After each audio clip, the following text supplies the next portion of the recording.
Next, from Springfield, State Treasurer Mike Frerichs holds a press conference to call on the governor to pass a state budget and warns that without one, Illinois' credit rating could be further downgraded. This runs about 20 minutes. All right, good morning and thank you for joining me here today. I wish we were gathered under better circumstances. But unfortunately, we are here to talk yet again about a budget that should have been passed 2 years ago. It's a hard thing for me to do. I ran for treasurer because I wanted to do the job that I have. We've dramatically lowered fees that families are paying for their college savings accounts. We have worked with 15 other states to put together a national ABLE alliance to provide a much-needed savings opportunity for families with a child with a disability or blindness. And we have fought insurance companies, some tooth and nail, to return over $500 million to citizens of the state of Illinois, death benefits that they were owed but were never paid. Now, I prefer to play my part and to do my job rather than to complain about others. But the future of our state is too important. Governor Rauner wanted his job. He campaigned for his job. He paid big money for this job. But he has yet to do his job. We continue to see campaigning and not governing. Instead of demonstrating leadership, we see pointing of fingers. And the buck always seems to stop somewhere else. So Illinois' Constitution says it is the responsibility of the governor to prepare and submit a balanced state budget to the General Assembly. The governor will tell you that he did submit a budget. That is true. The problem is it was unbalanced. This budget impasse continues to wreak havoc on our state. Businesses, social service agencies, and our colleges and universities are feeling the negative impact. It is embarrassing and downright shameful that Illinois is in this deep of a hole. Illinois has over $12 billion in unpaid bills and a bill backlog. The backlog has tripled since 2015 when this standoff began, and each Illinois resident would have to pay nearly $1,000 just to pay off that backlog of bills. At this pace, the bill backlog could reach $28 billion by 2021, or potentially 80% of the state budget. Illinois has seen 6 credit downgrades under Governor Rauner. And Moody's warned that Illinois is on the path to junk bond status if there is no agreement by May 31st. Governor Rauner needs to stop campaigning and to start governing. As the state's chief investment officer, it is my responsibility to underscore that these warnings from the credit agencies will have serious consequences for our state's investment portfolio. These warnings are not new. Some of you reporters here today may recognize the chart next to me.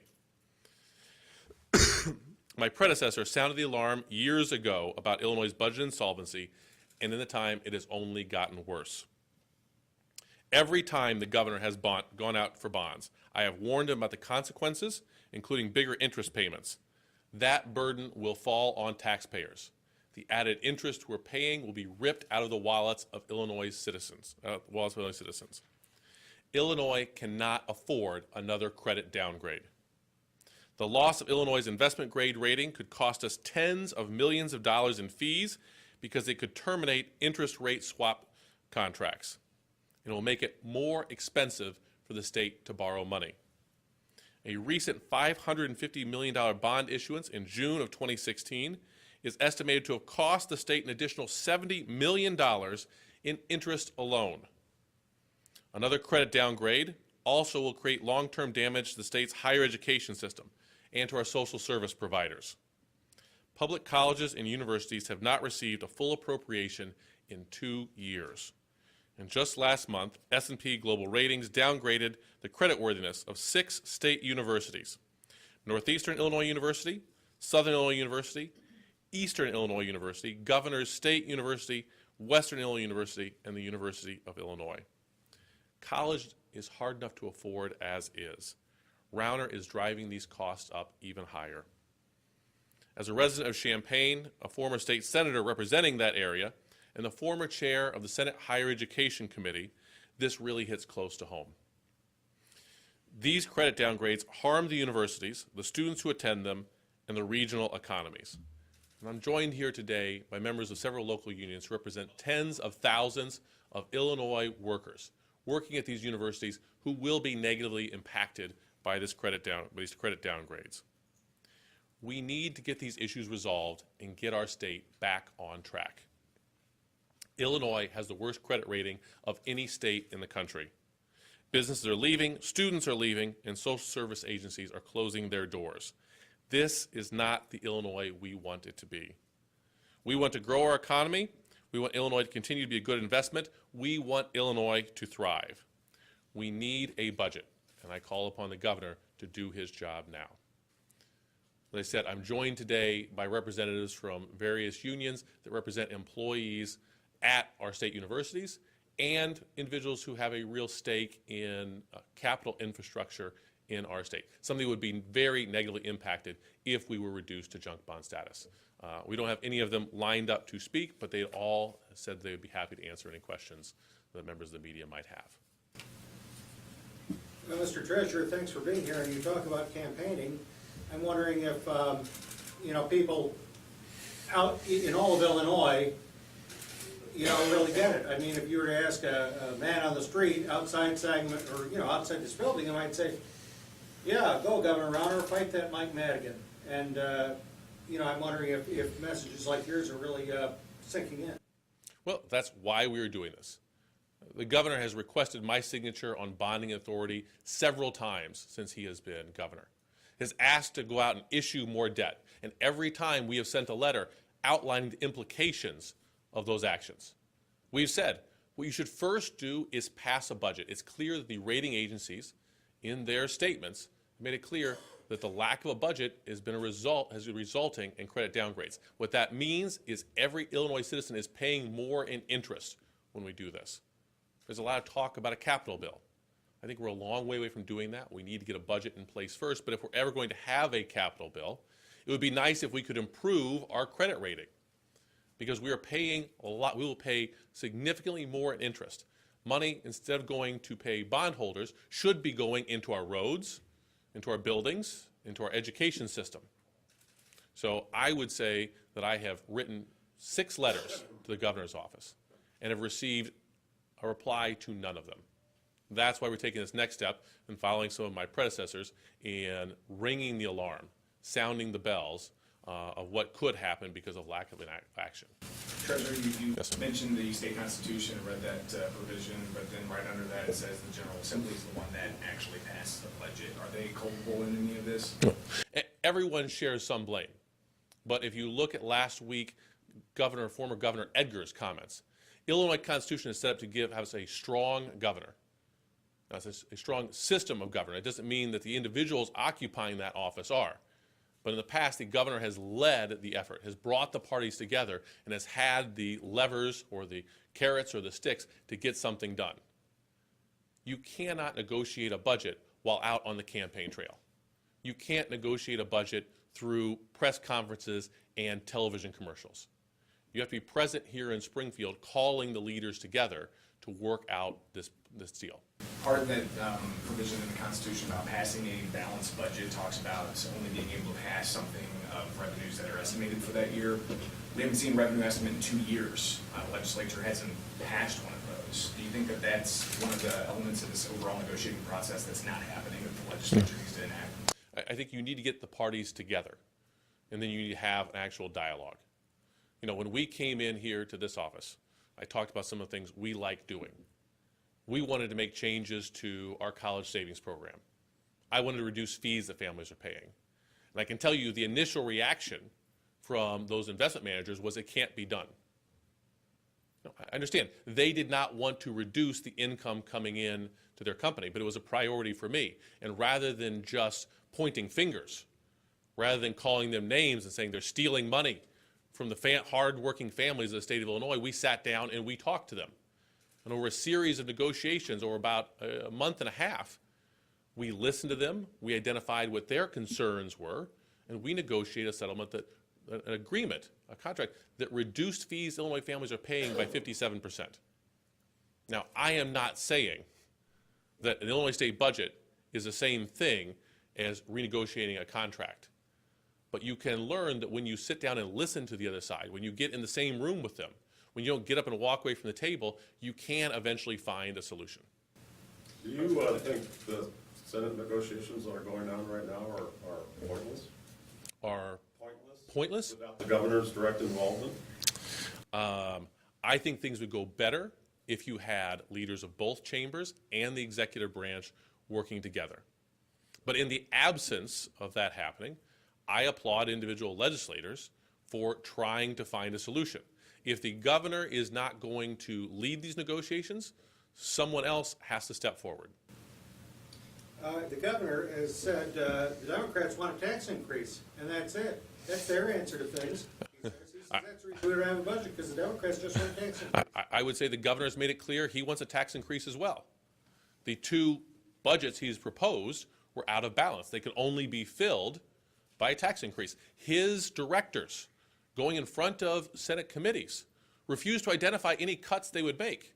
So if he's unprepared to make any cuts, if he's unprepared to put any cuts in writing, he also is arguing for tax increase as well. He just has not laid out all the details yet.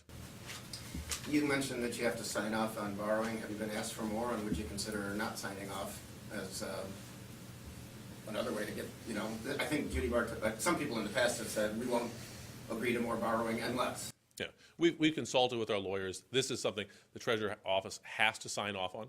If I don't physically sign it, they can take us to court and something can go forward. Our hope was to have a negotiation.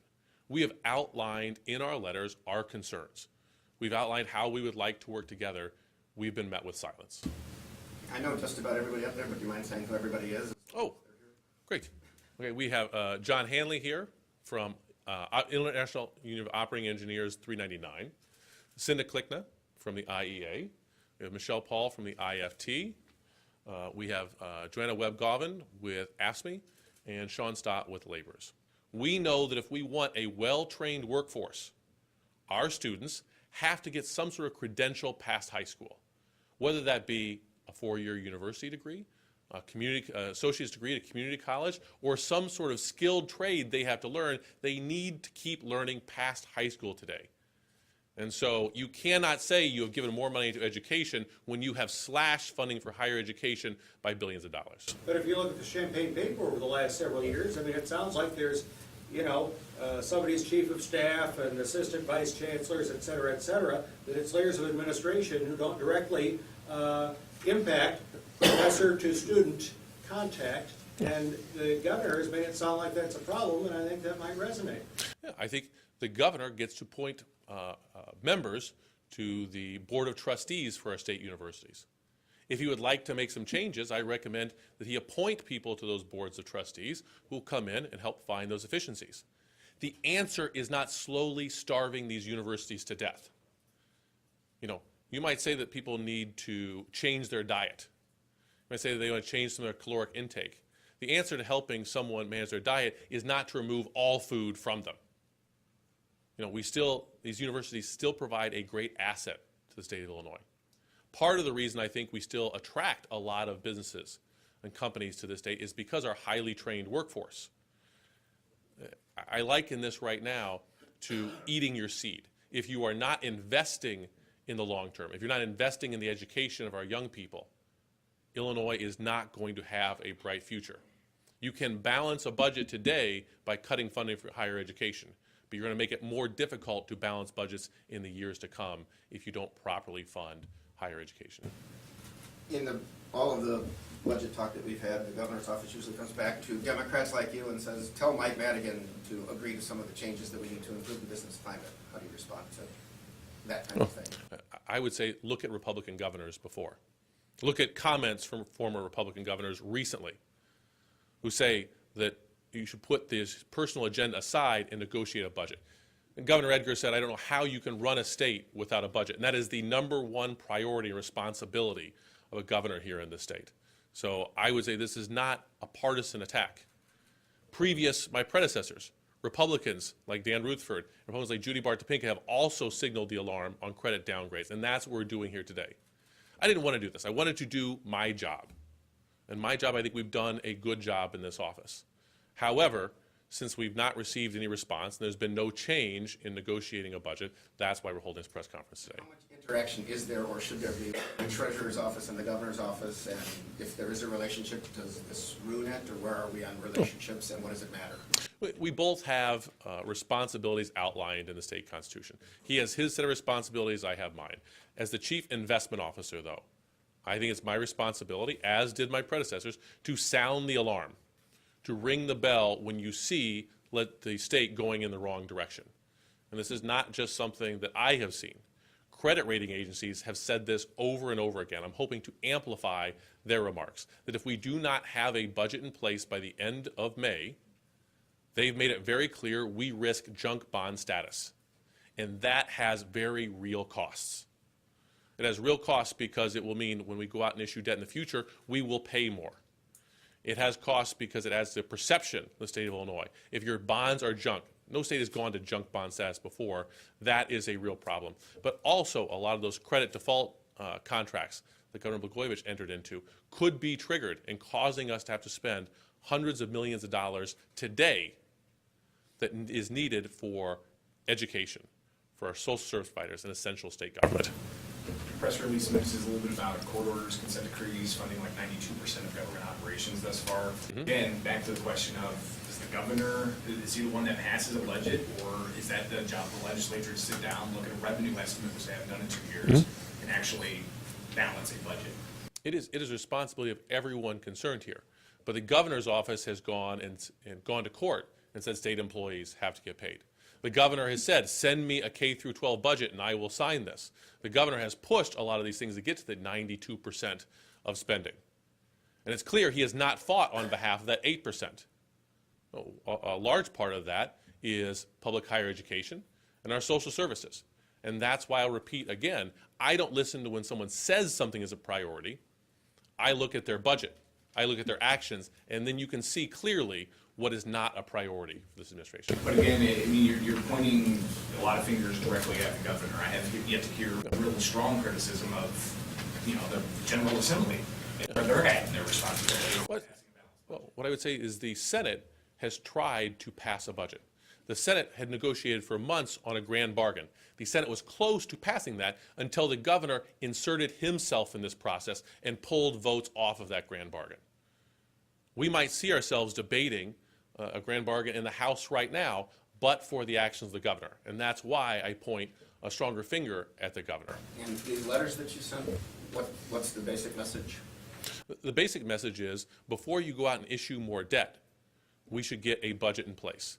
Because the rating agencies, the bond houses have said, the lack of a budget is contributing to a lower rating, which contributes to higher interest paid. So the basic argument is, before you go out and issue more debt and pay at a higher rate, take care of the things that will bring down that interest rate first. Going back to Dave's initial question, are voters asleep at the wheel here? We are holding this press conference. I'm holding this press conference here today to sound the alarm, to ring the bell, so that for people who are not aware of what is happening, they can hear this message. I want to thank you all for being out here today to hopefully report on this. There's only so much that we can do. I've tried to communicate with the governor's office, haven't received responses to them, and we're taking the next step of turning up the volume. Where are you in supporting the so-called lifeline or stopgap budget the governor calls that could come up in the Senate as early as tomorrow for passage? Well, I would say what first for us we need is a full-year balanced budget in place. If the governor is going to scuttle the attempts to negotiate a full-year budget, a grand bargain, then I think we ought to throw these universities and these social service providers a lifeline.